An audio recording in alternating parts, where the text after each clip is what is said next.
Hi guys, I'm making this video to show you guys what's involved in replacing a rusty roof section off my HZ Ute, which can be any of the H series or WB Utes.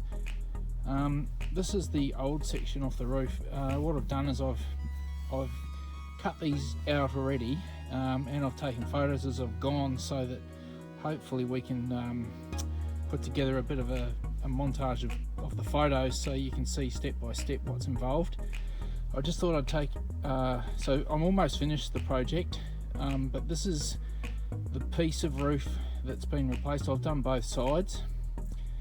It's the upper door frame, so if you have a quick look under here you'll see the rust. Okay, so it's all the way along underneath the gutter. This is quite a sort of a complex piece of roof.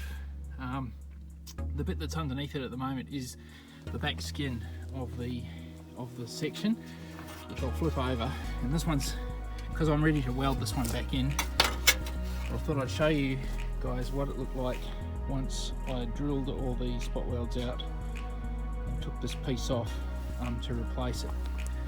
So if you have a look under here, there's all the rust. Okay, water somehow has got in there. I'm not quite sure how over the years, and it's rusted right through, and it's quite a complex piece that you need to replace. So this bit's all being fixed up. It's still drilled out, ready for spot welding into the replacement donor part, which is in the car at the moment. The replacement I've got is out of a WB Ute. I got both sides, and they basically arrived from the guy who cut them out looking like this, one piece. So I've just dissected both of them and stitched the WB ones in, and the rest of the clip will show how I did that stage by stage. At the moment, like I say, I'm getting ready to weld this piece back on. Might be a bit dark in here. Sorry about the mess.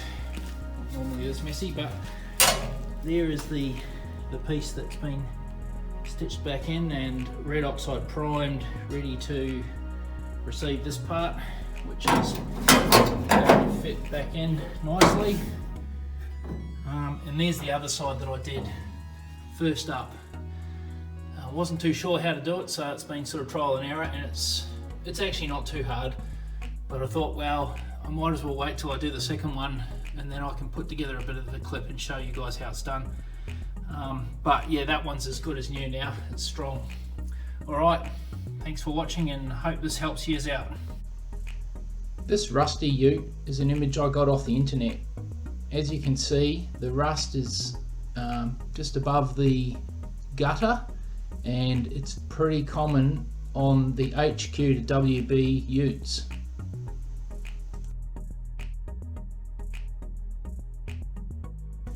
This image is the left hand side of my Ute. You may note that the opposite side has been done. I thought about making a video to show you guys how to do this after I did one side, so I knew what I was doing. Again, this is on my Ute. This is the top of the A pillar, so there's another point where they rust out. I think it's due to water being caught on the underside of the roof and running down the channel behind the gutter.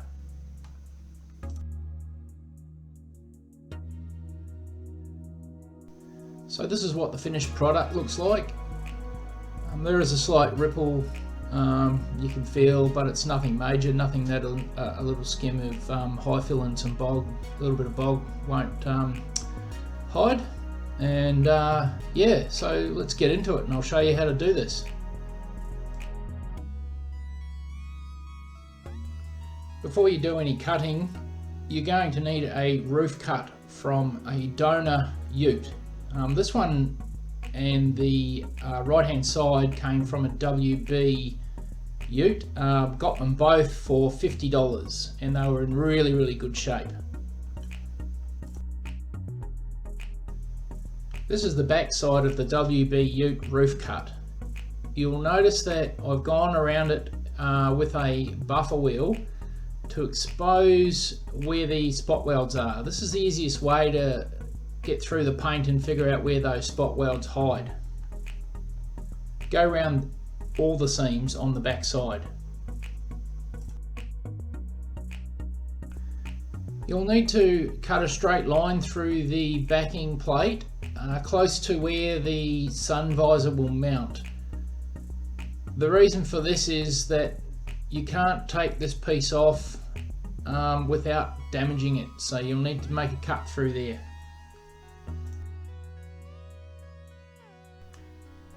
So now we've identified where all our spot welds are, you need to go along with a center punch and punch the center of each weld. And then for this bit I used a spot weld drill that I bought off eBay, drill bit, and they're really good because they take the top metal out without going into the bottom metal, if that makes sense. It doesn't drill a hole through. It leaves a little mark, but it doesn't drill a hole right through. So go ahead and drill out all those spot welds.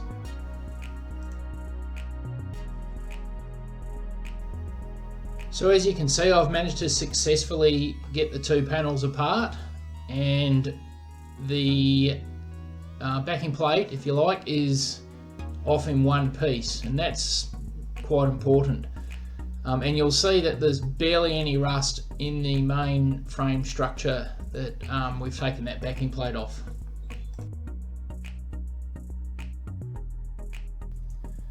So what I'm doing here is I've set my square to about 30 mils, and I'm just running it down the gutter of the WB roof cut so that I can put a cut line in that, because I don't want all of that roof. I only want that little piece that's left over above the gutter.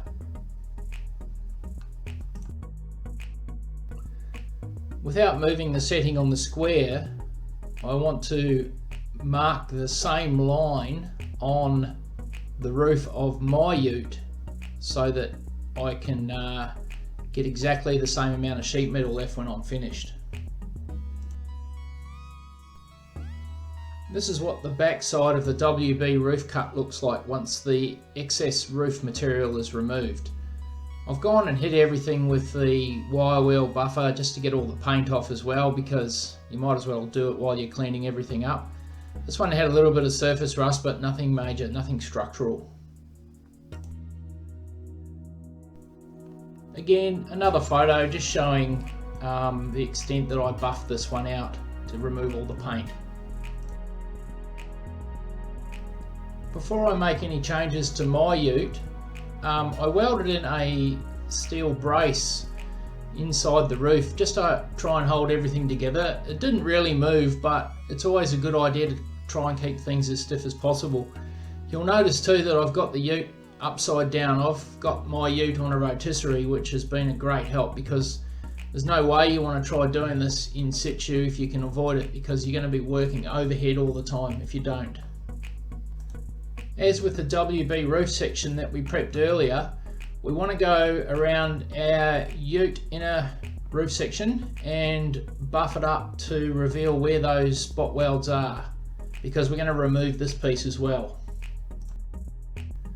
Okay, so what I've done here is I've laid the WB inner panel against the existing one in my ute so that I can mark the cut lines. So I use that as the template for the cut that I'm about to make.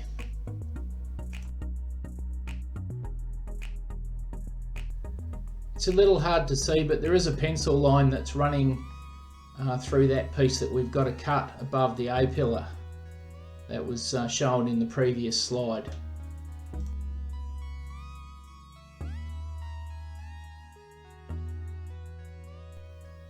Now that we've marked out where our cut lines are, get stuck in with the thin cut-off wheel in your grinder, and you'll also need to obviously drill out your spot welds, which is shown here as per the WB roof section that I had on the workbench.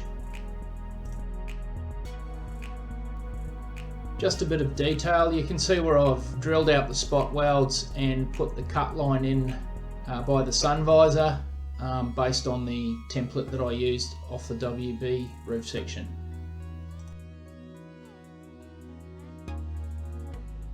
Just a bit more close-up detail. You can see where I've drilled the spot welds out and cut the B-pillar inner section based on the template again that we cut off the WB roof.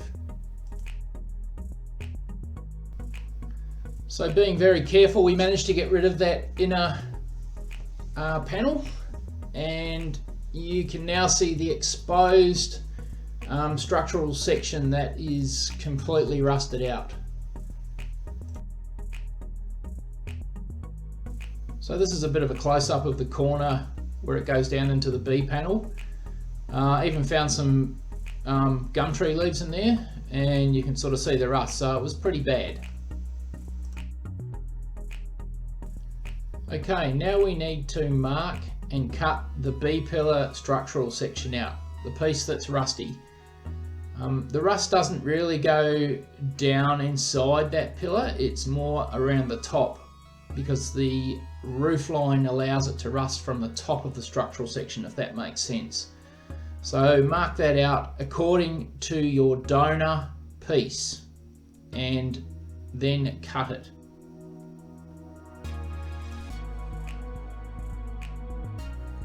Okay, so now we've got to make the cut in the structural roof section along the front of the roof. So this is from the inside of the roof out to where the windscreen sits. Again, don't plunge your cutting wheel right through, otherwise you're going to cut through into the roof. You only want to cut that structural piece, and there's enough space behind it that you shouldn't cut into the roof.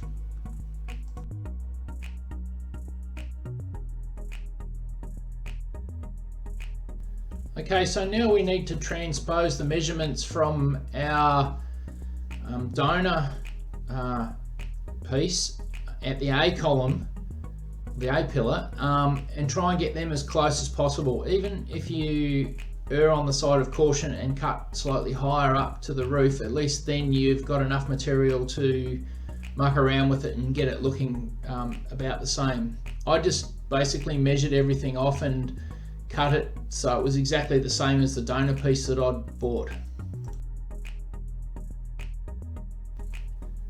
You'll also need to cut this section of roof where it meets the windscreen ledge, I suppose you'd call it. So you want to again transpose that length of that cut from your WB donor panel. So now it's time to take the grinder to the roof and get rid of that rusty section. So using the line that we already drew on the roof, we're going to follow that with the grinder. Again, you don't need to cut, really deep, just cut into it nice and easy and take your time. And again, with the ute being on the rotisserie, it makes it heaps easier because you can put it at an angle where you can get at it easily.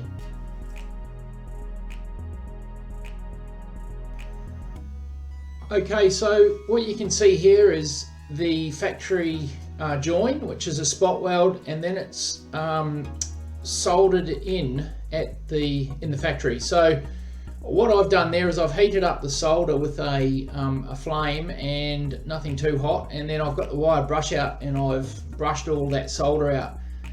The reason I got rid of that is because when you weld the new section in, you're not going to want solder there. That's going to make the weld difficult. You can also see that I've marked out the cut lines. I've actually cut them there before I took the photo. I marked it out based on the cut line from the donor panel that's going in there. So again, measure twice, cut once, get it right.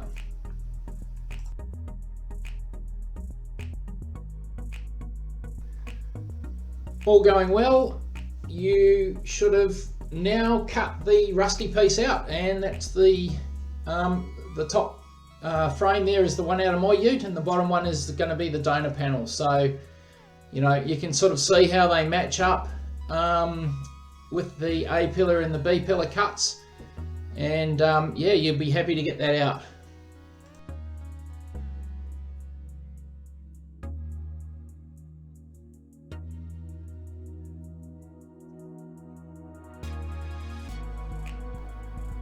Okay, so on the donor section, on the A pillar, you'll notice that there is a stiffener that is welded down the inside of the A pillar tube.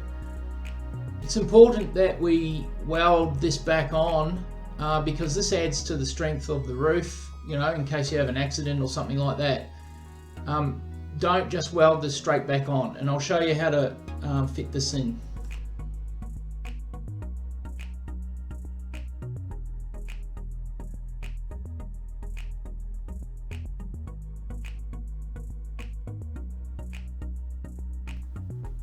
So I've cleaned up the WB donor section with the wire wheel buffer and got as much of the surface rust out of it as possible, and given it a liberal dosing of the old Ranex Rust Buster. It's good stuff, it's from Bunnings, and yeah, it's a good prep.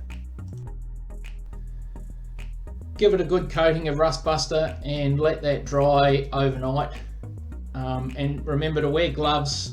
With this stuff, it's pretty nasty and it gives off horrid fumes, so just be careful. Once the Rust Buster's done its work and dry, it should look pretty well like this.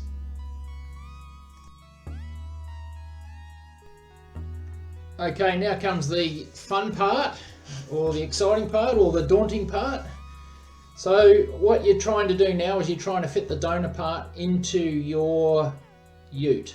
All going well, it may just drop straight in. I had to do a few little grinds and touch-ups here and there just to get it to fit in nicely. It's a fiddly part, but it's worth getting right. If you look closely here, I'm lining up the A pillar, and what I've done is I've aligned that stiffener that runs down the inside of the A pillar. It's a bit tricky to see, but if you look into the gap, you'll actually see where those line up.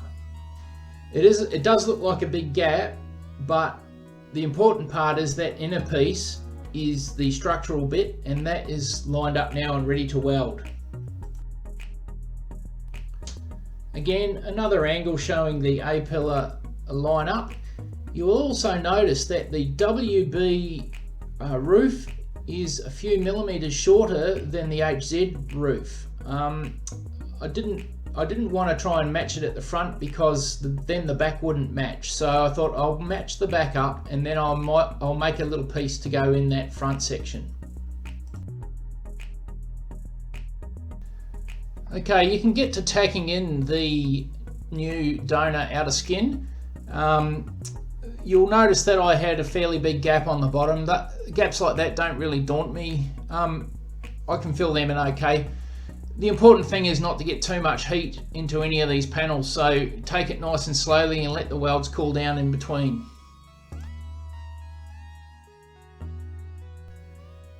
Okay, so this is our A pillar. We've got that ready for our inner stiffener welding. The A pillar lined up really nicely with the donor section, so that's ready to rock and roll.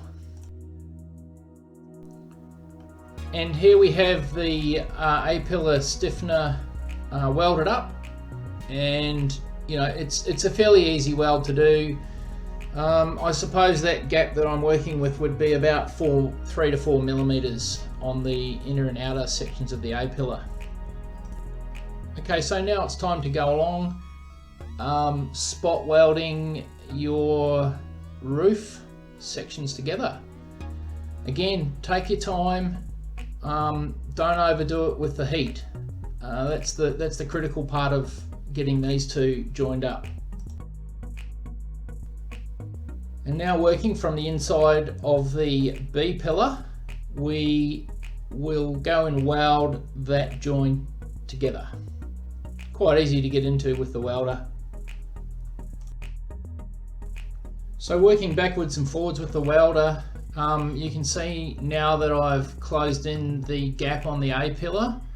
It's quite solid, a section, so it's easy to put a good strong weld in there, and then just work around it with the grinder and get it looking nice. You don't normally see this section because it's under a chrome piece, so yeah. And then working along the roof, adding spot welds to the roof seam as well. So now working from the underside of the roof, so I've flipped the car over. I'm welding the, I guess the windscreen structural section of the roof where they join. So welding the old back onto the new. You will notice too, I didn't mention, but I've actually sprayed an awful lot of Ranex around and cleaned up the underside of the roof as well. Just to protect it all.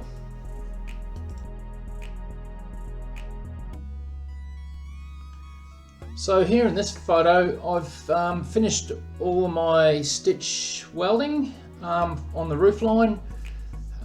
Took my time and let it cool a lot, because again, critical you don't get too much heat into that weld. And now what I'm doing is I'm going along the weld with my a fairly open grinding wheel, a new one, and just slowly taking away the material so that I don't get too much shrinkage. So up inside the B pillar at the top corner, there is also a section that needs to be joined. Again, you're not going to worry about seeing this later on, it's just got to be a good weld. So spot welded it up and gave it a good old spray of rust buster. So again, this is the tidied up section where the windscreen ledge, if you like, is above the junction of the A pillar. So I put again, that's quite a meaty piece of steel, so you can put a good weld in there. And you can see I've cleaned that up because you don't want a big bead of weld there, because you're going to fit the inner skin, if you like, next to that. So just tidy that up. Okay, so now that we've got the structural section and the roof welded in, it's time to give it a good coat of whatever primer you like. I like red oxide, because it welds through okay, and it's a pretty durable, hardy primer. Just a rattle can, yeah, again, it'll protect it for a long time. So this is the structural section on the inside that needs to be spot welded back in. This is the one that I cut out of my Ute. This isn't the WB one. Okay, so importantly, this is the one we're going to put back in. We know it fits because it came out of there in the first place. So again, give that a nice coat of whatever primer you like. Here again, I used red oxide. So now we're going to drop this section back into place, just sit it in there, and we're going to mark out where our spot welds are going to go.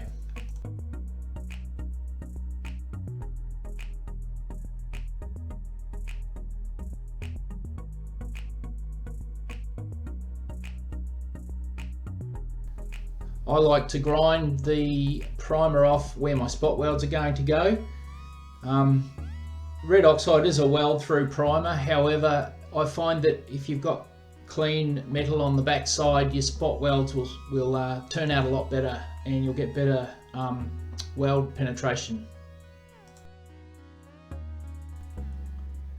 Using some clamps, vice grips, go ahead and weld that inner panel back in and stitch up around the B pillar as well.